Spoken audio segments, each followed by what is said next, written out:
If by any chance you missed the first part of the series, Dynamics of Spanish Language, please go and check that out first. The link is given in the description box. And now, let's proceed towards the second part.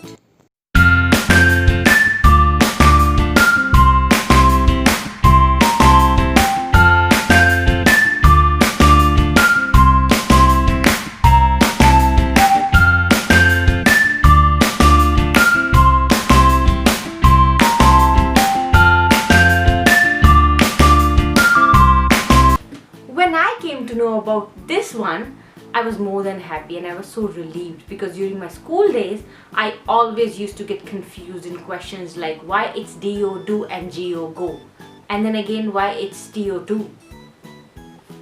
In Spanish language, there's nothing like that, because the 5 Spanish vowels have very direct and definite pronunciation. So the 5 vowels, these are the 5 vowels like in English language, and the pronunciations are so easy. For example, this one in Spanish is A. Okay? This one is E.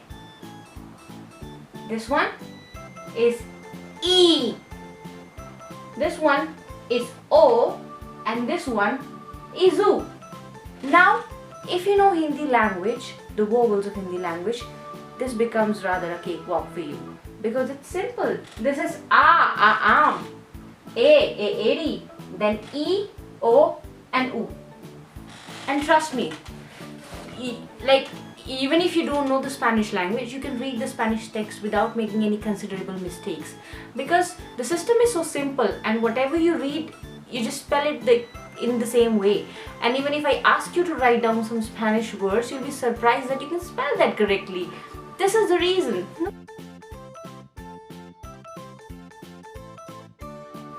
Did you know that Spanish and English language have more than 20,000 words which in fact spell and mean same?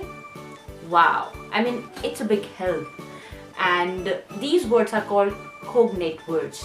So I have some examples of cognate words, the words which exactly mean and spell same in both the languages. For example, the word horrible in English language is horrible, or the word idea is idea. The word director would be director. The word animal would be animal. And there are so many other words like that. And it's fun. Sometimes you just already know what a person is saying because you know that word already in English language.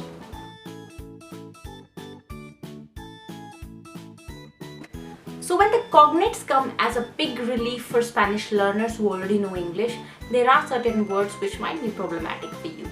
So they are called false cognates or false friends. For example, carpeta, it sounds like carpet in English language, but actually it is folder. Carpet in Spanish is alfombra, which is altogether different.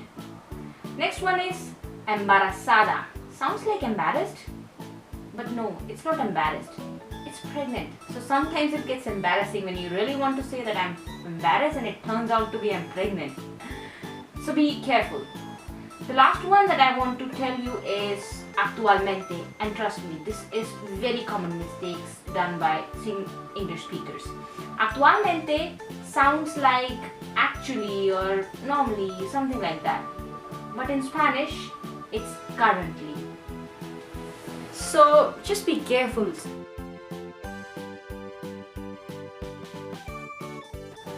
Okay, so this one would be very important for you when we'll just begin speaking in Spanish language. I mean, when you'll begin your conversation after learning the letters and everything.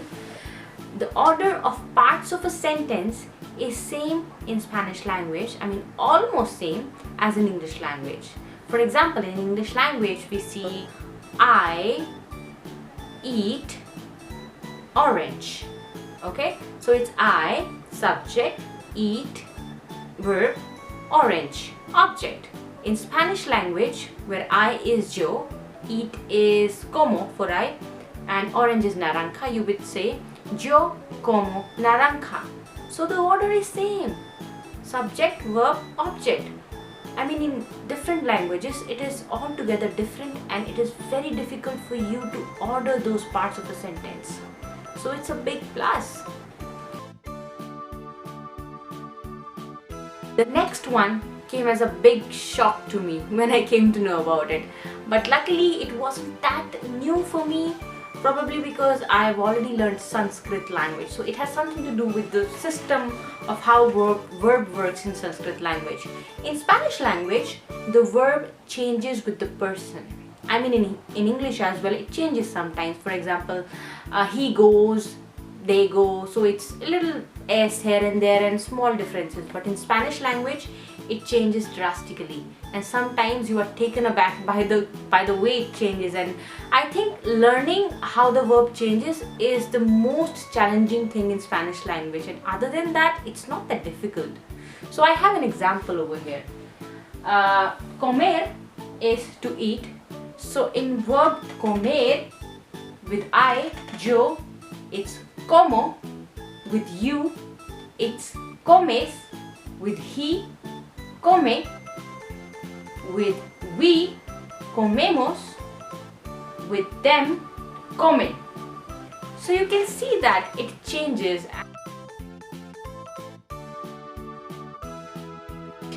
You'll be happy to know that the system of pluralization in Spanish language is same as in English language. In many languages, it is very confusing and it is just completely different from the way we do it in English language. But in Spanish, it's just the same. So we just add E or ES depending on the situation and it becomes plural. For example, manzana is apple in Spanish language. So the plural would be manzanas, and that's it. If you want to learn Spanish from scratch, then keep following my channel as I'll be coming up with a series of videos where we'll be learning Spanish from zero. Also, please like my video if you found it good and share it with your friends and family. Please comment and help me improve the content of my videos, and subscribe my channel. As you can see, I'm new here. I really want to grow as a YouTuber.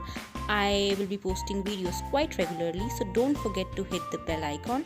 Thank you and keep studying Spanish.